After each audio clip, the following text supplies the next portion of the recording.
Дорогие друзья, слово руководителю Федерального агентства по делам молодежи Российской Федерации Сергею Поспелову. Приветствуем! Ребят, спасибо всем, кто действительно сегодня в воскресный день уделил внимание такой важной теме. Сегодня вы не участники, сегодня мы все с вами организаторы этого мероприятия, потому что любой человек, который здесь присутствует, бежит или просто организовывает это мероприятие, он является сторонником важного дела – борьбы со СПИДом. И сегодня ребята и молодежь всего мира объединяется и пытается побороть эту чуму 21 века. Фонд социально-культурных инициатив, жена нашего премьер-министра Дмитрия Анатольевича Медведева, Светлана Медведева, проводит по всей России вместе с молодежью всей страны с 16 по 20 эту всероссийскую акцию. И спасибо вам, что вы не остались равнодушными. Вместе мы победим!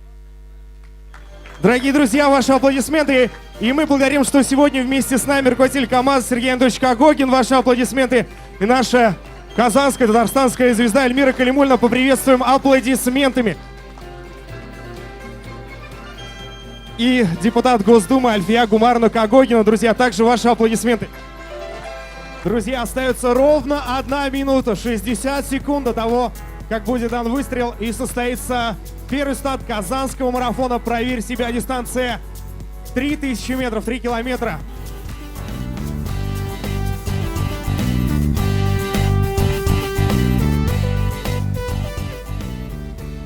Итак, старт дает директор Казанского марафона Вадим Янгиров.